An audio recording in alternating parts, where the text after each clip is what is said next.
8:43 in the morning, July 2nd, 1937. A voice crackles over the radio.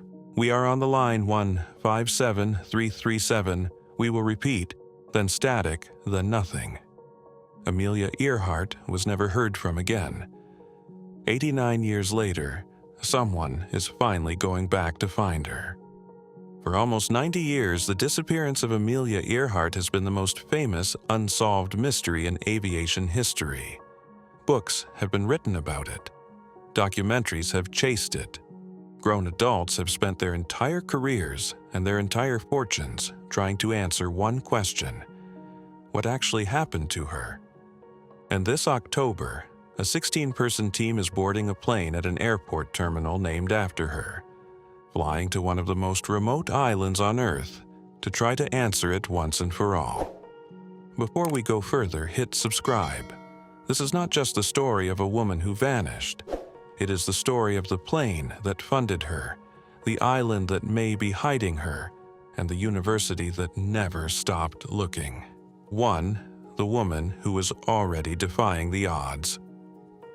By 1937, Amelia Earhart was already the most famous female aviator alive. She had been the first woman to fly solo across the Atlantic Ocean in 1932, matching a feat only Charles Lindbergh had managed before her. She had set speed and distance records.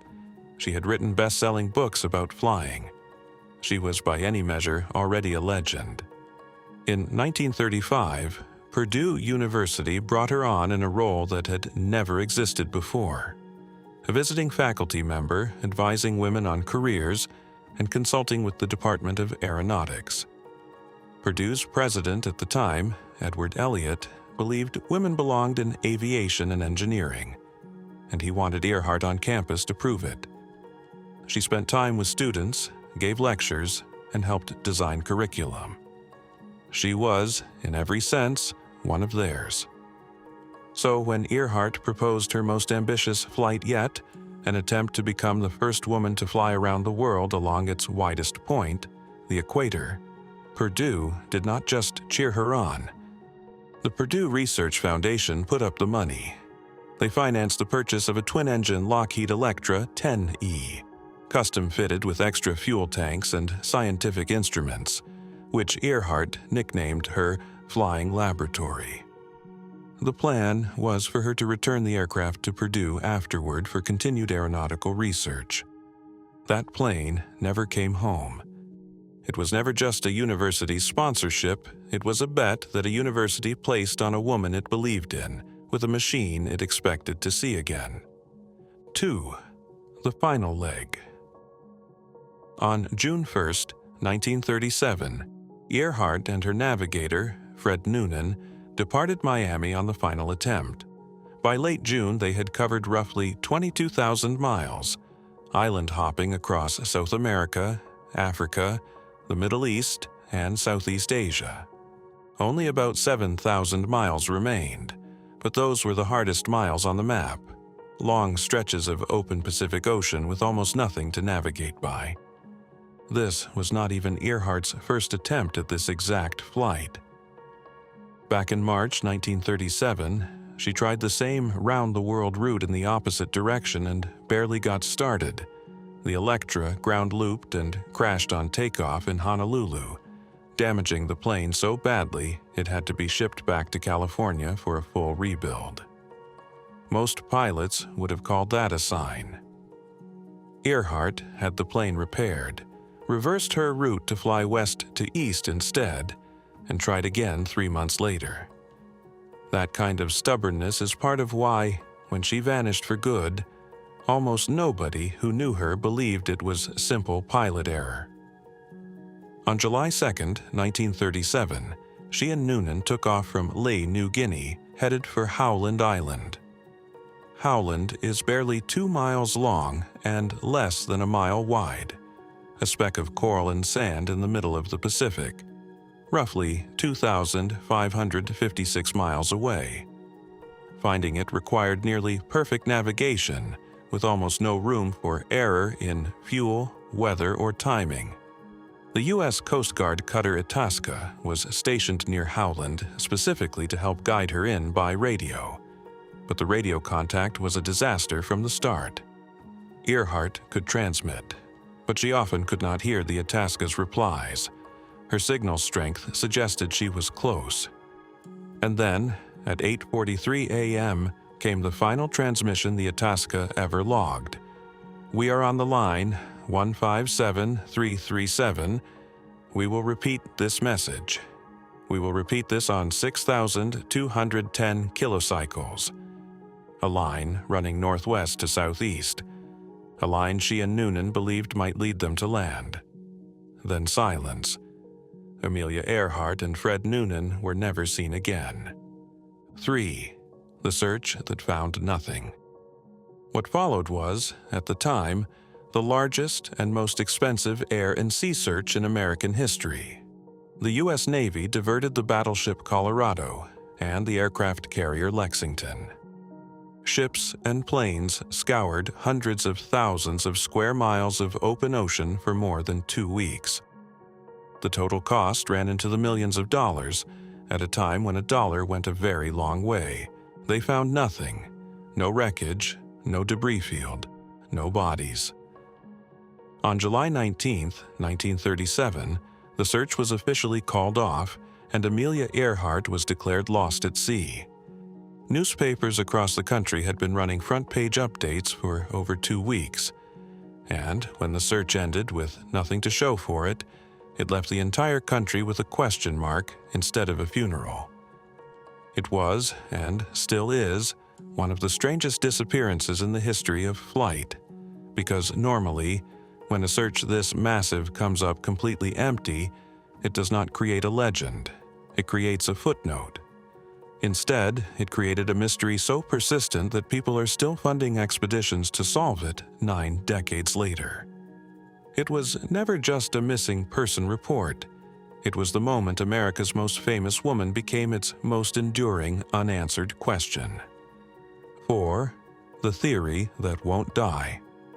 Over the following decades, 3 main explanations took shape. The official, most widely accepted theory is simple.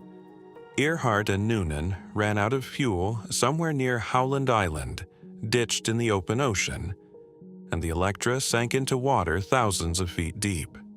Deep enough that it may never be found. This is the crash and sink theory, and it remains the default answer in most history books. A second theory, favored by fringe researchers for decades and now largely discredited, suggested the pair were captured by Japanese forces in the Pacific. It was built almost entirely around a single blurry photograph, later proven to have been published years before Earhart's flight even took off. But the theory that has driven the most serious research, and the one behind this new expedition, is the Nikumaroro hypothesis. It holds that Earhart and Noonan did not crash into open water at all. Instead, running low on fuel, they found a flat coral reef near a tiny, uninhabited island, then called Gardner Island, today known as Nikumaroro, part of the Republic of Kiribati, and landed there. For years, the nonprofit group Tighar has led expeditions to Nikumaroro, recovering a string of tantalizing clues. A piece of aluminum aircraft skin that appears to match a custom patch installed on Earhart's Electra. Fragments of a woman's shoe from the 1930s. A broken pocket knife. Even a small jar that once held freckle cream. A detail investigators found oddly specific and oddly convincing. In 1940, a British colonial officer named Gerald Gallagher discovered a partial human skeleton on the island alongside a sextant box. Measurements taken at the time suggested the bones may have belonged to a woman of European descent, roughly Earhart's height. The bones themselves were later lost, so they can never be tested with modern DNA science, one of the great frustrations of the entire case. Researchers have even pointed to more than 100 radio transmissions picked up in the days after the disappearance, some analyzed decades later as too specific to be hoaxes, hinting that the plane may have still been on land. Its engine occasionally run to power the radio at low tide. Teria has now run more than a dozen expeditions to Nikumaroro since 1989, and in 2017, a team even brought in specially trained human remains detection dogs, which reportedly alerted at a specific spot on the island, a strong indication, though not proof, that human remains had once decomposed there. Every expedition has added another small piece and raised another dozen new questions. It was never just a rumor that refused to die. It was a pile of small, specific, maddening clues that never quite added up to proof and never quite went away either. 5. The Teria object. In 2020, satellite imagery of Nikumaroro's lagoon revealed something researchers had never had access to before. A visual anomaly on the lagoon floor, roughly the size of an aircraft, sitting in shallow water and partially covered by sediment. It became known as the Teria object, and for anyone who has followed the Earhart case for years, it was the most exciting new lead in a generation. Sonar-only expeditions in the years since confirmed there is genuinely something down there. What nobody could confirm without physically diving on it was what that something actually is. 6. Purdue comes back. Which brings us to October 2026. The expedition heading back to Nikumaroro is a partnership between the Archaeological Legacy Institute, led by Executive Director Richard Pettigrew, and the very university that financed Earhart's plane in the first place, Purdue University and the Purdue Research Foundation. 16 people are making the trip: archaeologists, filmmakers, logistics and safety personnel, and representatives from the Kiribati government, whose territory Nikumaroro falls under. The trip was actually supposed to happen in 2025. It was postponed for a full year while the team waited on final approval from Kiribati's cabinet to access the island and its protected waters. That approval finally came through in July 2026, just weeks before this video was made. The plan now: an initial team departs October 3rd from the Amelia Earhart terminal at Purdue University Airport. The full expedition assembles in Tarawa on October 6th, and on October 7th they depart by sea for Nikumaroro itself, where they'll spend several days finally getting eyes and hands on the Teria object. Richard Pettigrew put it plainly: the evidence supporting the Nikumaroro hypothesis remains compelling, and the only way to answer this question is to go to Nikumaroro, inspect the Teria object firsthand, and follow the evidence wherever it leads. Purdue's own senior vice president and general counsel, Steve Schultz, is leading the university's side of the trip, and he's not traveling alone. Purdue alumni Sirisha Bandla and Mark Hagel, both members of the Cradle of Astronauts, are joining as well, adding another layer to a very Purdue story. An aerospace-obsessed university, sending some of its own back out to finish what one of its own never got to. The expedition isn't running on university funding alone either.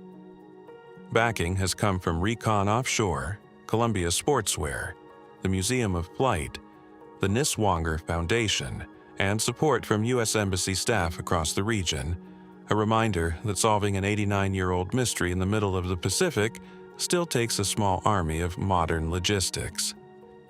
It was never just a university bankrolling a search.